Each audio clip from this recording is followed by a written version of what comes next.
essentiels de la contre-manipulation. Bonjour à toutes et tous, je m'appelle Jean-Marc Moret-Vichard, je suis thérapeute, formateur et conférencier, spécialiste des relations manipulatoires et de l'accompagnement des victimes de pervers narcissiques. Alors aujourd'hui, j'aimerais traiter de ce sujet, quelles sont les deux clés vraiment essentielles de la contre-manipulation. Les pervers narcissiques sont les rois de la manipulation. Ce sont en tout cas parmi les personnes les plus efficaces, qui ont les techniques les plus perfectionnées en matière de manipulation dans la population. Et ils en usent auprès des autres pour les contrôler, pour les maîtriser, pour se sentir puissants par rapport à eux. Et donc, quelles sont les clés essentielles qui permettent de les neutraliser, car c'est ça l'objectif de la contre-manipulation, c'est de neutraliser les manipulations. Et les manipulateurs, évidemment, par voie de conséquence.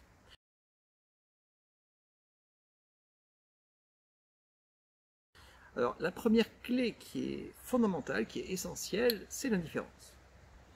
Un manipulateur est quelqu'un qui tire les ficelles, qui tire les ficelles chez l'autre, et notamment, le moyen qu'il a de savoir si cela fonctionne, ce sont les émotions qu'il génère. Alors, bien sûr, parfois, il tire une ficelle en cherchant, par exemple, à générer une peur, et puis ce qu'il génère, c'est de la colère. Qu'importe, ça veut dire juste pour lui qu'il tire la mauvaise ficelle. Il va trouver la bonne ficelle à tirer, et à quel moment il doit la tirer. Vous voyez? Et ça, c'est vraiment extrêmement important de comprendre ça. Pour lui, ce qui est important, c'est qu'il y ait une réaction chez la personne qu'il manipule, une réaction. Il veut se sentir puissant et sentir qu'il arrive à manipuler l'autre. L'indifférence est la pire des choses, et ce qu'ils craignent plus que tout au monde, parce que ça les met dans ce qu'ils détestent, ça veut dire l'impuissance. Si vous ne manifestez aucune réaction face à leur culpabilisation, face à leur dévalorisation, face à leur flatterie, face à leur victimisation, face à tout ce qu'ils font, quoi qu'ils fassent, face à leurs menaces, si vous restez strictement dans l'indifférence, mais pour eux c'est insupportable. Ils préfèrent votre violence à votre indifférence. Et donc, un des objectifs de la contre-manipulation, c'est de s'entraîner à l'indifférence. Et l'indifférence, évidemment, ça se travaille pas en travaillant, en faisant un travail émotionnel, de façon à arriver à maîtriser ses émotions, à les rendre moins vivaces, en tout cas les émotions désagréables. Ça s'entraîne par la prise de recul, par la compréhension des mécanismes qui permettent de prendre une posture d'observation. Voilà, et après tout cela n'est que de l'entraînement, et c'est ce que je pratique d'ailleurs avec les personnes que j'accompagne, c'est que je les entraîne entre autres à l'indifférence. Je leur permets de prendre du recul et donc d'être moins sensible, moins touché, tout simplement.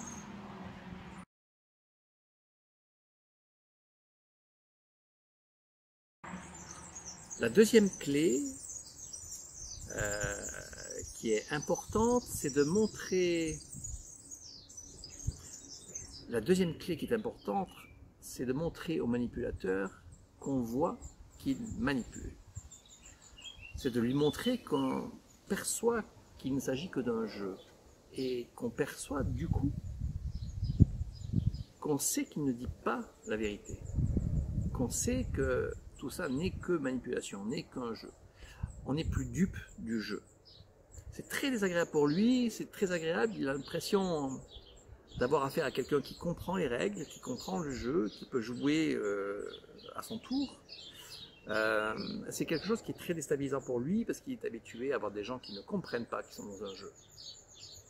C'est le propre de la manipulation, c'est que d'ordinaire, on est sensible à la manipulation quand on ne comprend pas que c'est un jeu.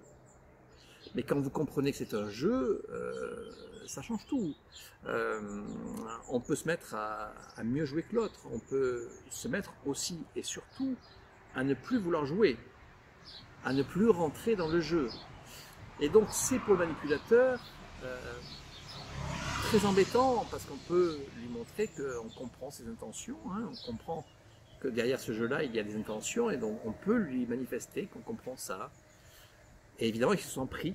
Il se sent pris la main dans le sac, hein, comme un voleur pris la main dans le sac. Ça y est, je suis pris sur le fait, l'autre voit que je manipule.